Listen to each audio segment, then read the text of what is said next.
আসসালামু আলাইকুম রহমতুল্লাহি বারাকাতু।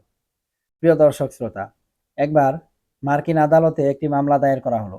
মামলাটি দায়ের করেছেন স্ত্রী তার স্বামীর বিরুদ্ধে। তো স্বামীর অপরাধ হলো স্বামী তার বড় সন্তানকে অতিরিক্ত শাসন করেন, ধমকাধমকি করেন, বকাঝকা করেন এবং অনেক সময় মারপিট করেন।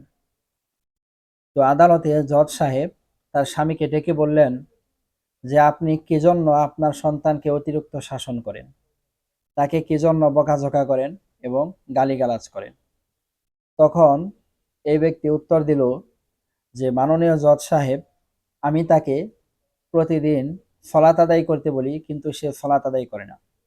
আমি তাকে কোরআন তেলাওয়াত করতে বলি কিন্তু সে কোরআন তেলাওয়াত করে না।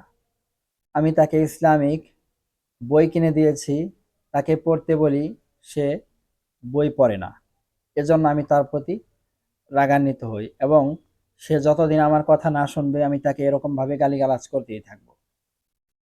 তো মাননীয় জজ সাহেব তাকে জিজ্ঞাসা করলেন, আচ্ছা বলুন তো, আপনি কি নিজে ৫ ওয়াক্ত সালাত আদায় করেন? সে বলল না। এরপর প্রশ্ন করলেন, আপনি নিজে কি কোরআন তেলাওয়াত করেন? সে বলল না। জজ সাহেব বলল যে আপনি কি জুমার নামাজে মসজিদে যান? আপনি কি ঈদের নামাজ আদায় করতে যান? এটা যেহেতু আমেরিকা, সেখানে মুসলিমরা মেজরিটি না, মুসলিমরা সেখানে কমিউনিটি আকারে বসবাস করেন। তো এই ব্যক্তি জজ সাহেবের প্রত্যেকটা প্রশ্নের উত্তরে সে বলল যে না, আমি নিয়মিত কোরআন পড়ি না, আমি নিয়মিত মসজিদে যাই না, আমি নিয়মিত দান সদকা করি না।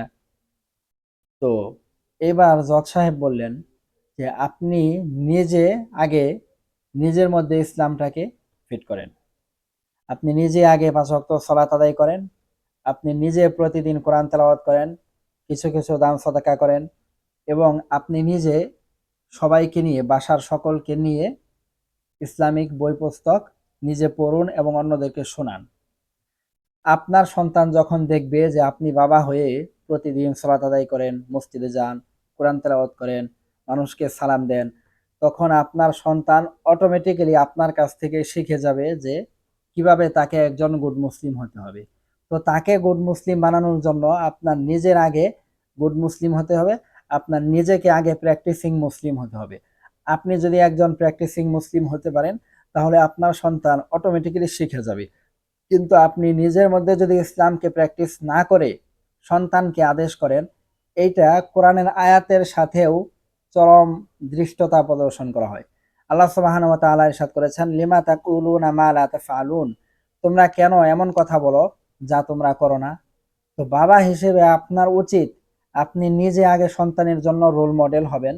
আপনার সন্তান আপনার কাছ থেকে সবকিছু শিখে যাবে, সে একজন মুসলিম হবে, সে একজন পিওর খাঁটি মুমিন হবে। এজন্য নিজের মধ্যে আগে ইসলামটাকে প্র্যাকটিস করতে হবে। আল্লাহ সুবহানাহু ওয়া তাআলা আমাদের সকলকে আমাদের সন্তানদের জন্য উত্তম বাবা হওয়ার জন্য তৌফিক দান করুন এবং তাদের জন্য রোল মডেল হওয়ার জন্য তৌফিক দান করুন। আসসালামু আলাইকুম ওয়া রাহমাতুল্লাহি ওয়া বারাকাতুহু।